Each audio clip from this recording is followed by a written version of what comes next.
Aujourd'hui, le 8 avril 2026. Première lecture. Ce que j'ai, je te le donne, au nom de Jésus, lève-toi et marche. Lecture du livre des Actes des Apôtres. En ces jours-là, Pierre et Jean montaient au temple. Pour la prière de l'après-midi, à la 9e heure. On y amenait alors un homme, infirme de naissance, que l'on installait chaque jour à la porte du temple. Appelez-la, Belle Porte, pour qu'il demande l'aumône à ceux qui entraient. Voyant Pierre et Jean qui allaient entrer dans le temple, il leur demanda l'aumône. Alors Pierre, ainsi que Jean, fixa les yeux sur lui. Et il dit : Regarde-nous. L'homme les observait, s'attendant à recevoir quelque chose de leur part.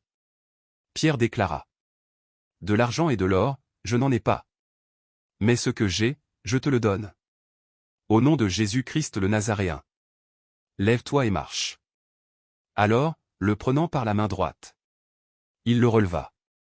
Et, à l'instant même, ses pieds et ses chevilles s'affermirent. D'un bond, il fut debout. Et il marchait. Entrant avec eux dans le temple, il marchait, bondissait, et louait Dieu. Et tout le peuple le vit marcher et louer Dieu. On le reconnaissait. C'est bien lui qui était assis à la belle porte du temple, pour demander l'aumône. Et les gens étaient frappés de stupeur et désorientés devant ce qui lui était arrivé. Parole du Seigneur. Psaume. Joie pour les cœurs qui cherchent Dieu. Alléluia. Rendez grâce au Seigneur, proclamez son nom. Annoncez parmi les peuples ses hauts faits. Chantez et jouez pour lui. Redites sans fin ses merveilles. Glorifiez-vous de son nom très saint. Joie pour les cœurs qui cherchent Dieu. Cherchez le Seigneur et sa puissance. Recherchez sans trêve sa face. Vous, la race d'Abraham son serviteur. Les fils de Jacob, qu'il a choisis. Le Seigneur, c'est lui notre Dieu.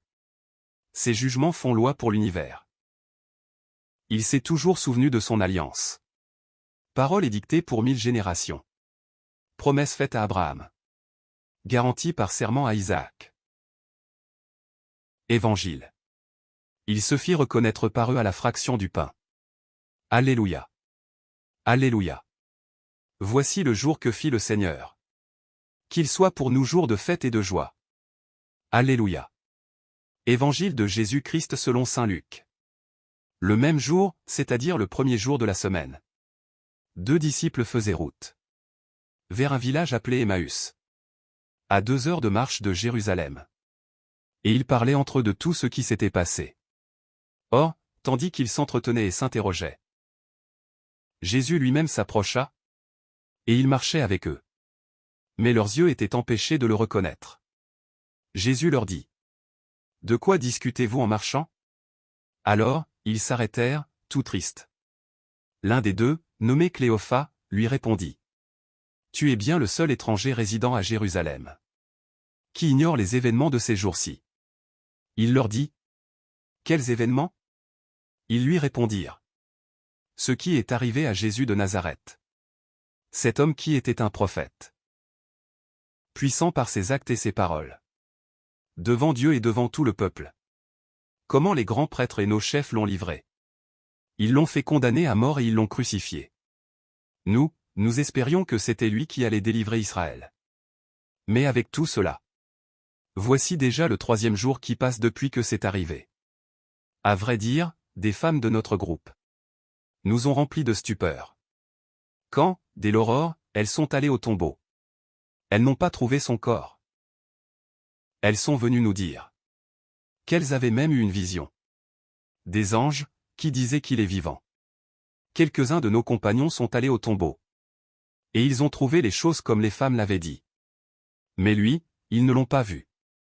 Il leur dit alors : Esprit sans intelligence, comme votre cœur est lent à croire tout ce que les prophètes ont dit.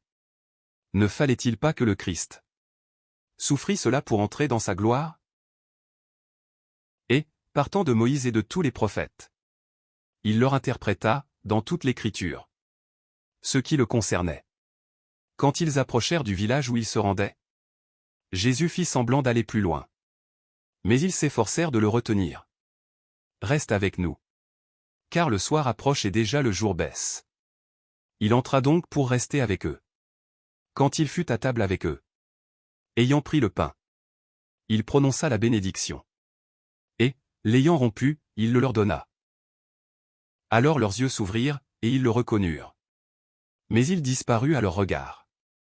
Ils se dirent l'un à l'autre: Notre cœur n'était-il pas brûlant en nous, tandis qu'il nous parlait sur la route?